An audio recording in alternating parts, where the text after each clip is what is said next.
Hey everyone, Nick here, hope you guys are doing well, and I begin today's video with a quote from the one and only Ralph Waldo Emerson.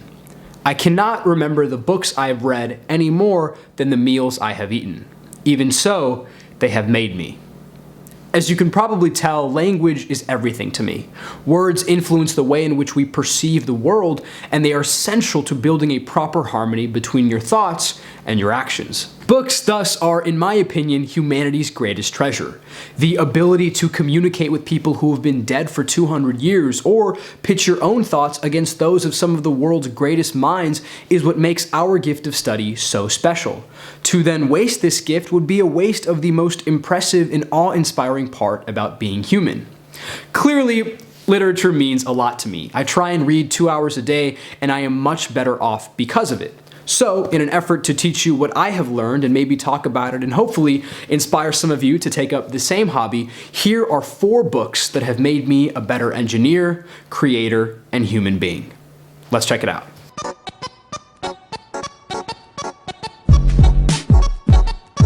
The first book on my list is Between the World and Me by Ta-Nehisi Coates. In a narrative structure that is framed as a series of letters to his son, Coates documents his own upbringing in Baltimore, as well as the general dangers that surround growing up black in America. His writing has this almost visceral quality to it, and when he describes his endurance of constructs like institutional racism, I can't help but feel heartbroken, shameful, and inspired all at the same time. I will quickly point you to one of my favorite passages in the entire book. "Schools did not reveal truths, they concealed them. Perhaps they must be burned away so that the heart of this thing might be known." Unfit for the schools, and in good measure wanting to be unfit for them, and lacking the savvy I needed to master the streets, I felt that there could be no escape for me, or honestly, anyone else. The fearless boys and girls who would knuckle up, call on cousins and crews, and, if it came to it, pull guns seemed to have mastered the streets.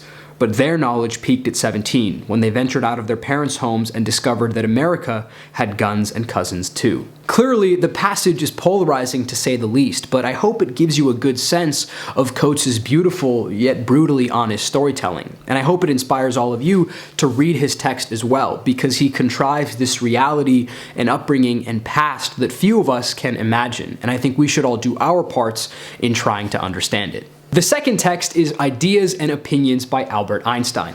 This is one of those books that you should keep on your nightstand forever because it really is that good. In this didactic, brilliant collection of essays, Einstein muses on so many topics of which science makes up only a fraction. And it was brilliant to me because here's a man whose claim to fame was science, was the theory of relativity and the existence of gravitational waves.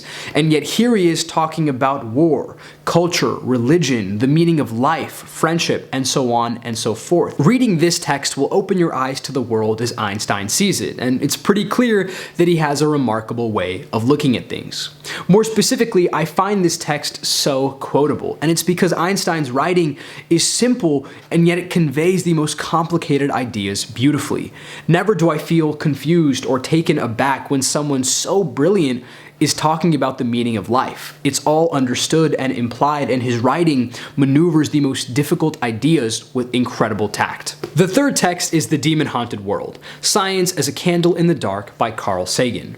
This book is one of my favorites for so many reasons, but first things first, it is meticulously written.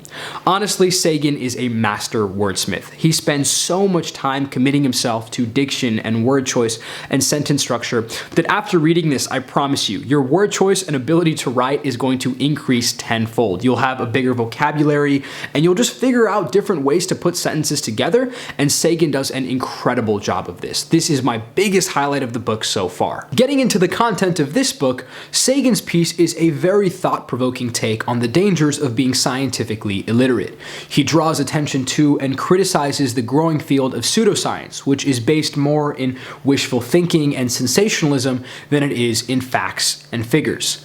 Sagan talks about how in the information age, science is becoming such a pervasive part of our social and economic welfare that to not fully understand it would be a travesty and a huge roadblock to making intelligent decisions about the world. Sagan even goes as far as to question constructs like religion, and you can see how it quickly became a very controversial piece in its time.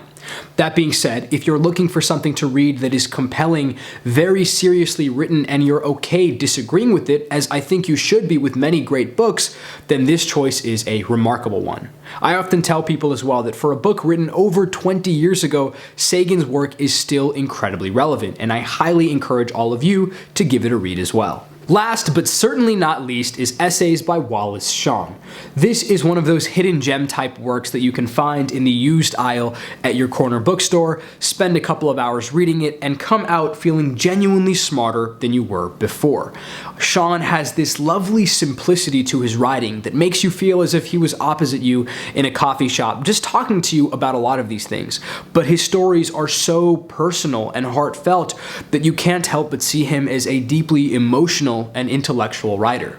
It's a short, educating read that will surely give you a new sense of perspective. If you made it this far, thank you very much, as I walked through 4 of my favorite reads of the year. All of these books have affected me in some way, and I hope that they can be inspiring or educating or helpful for you as well. And if not, I'm sorry, but I hope that you will enjoy maybe the next set of books that I will bring you all. If you enjoyed this type of video, please let me know down below. And if you didn't, also please let me know down below. As always, thank you so much for your time and viewership, and I'll catch you guys in the next one.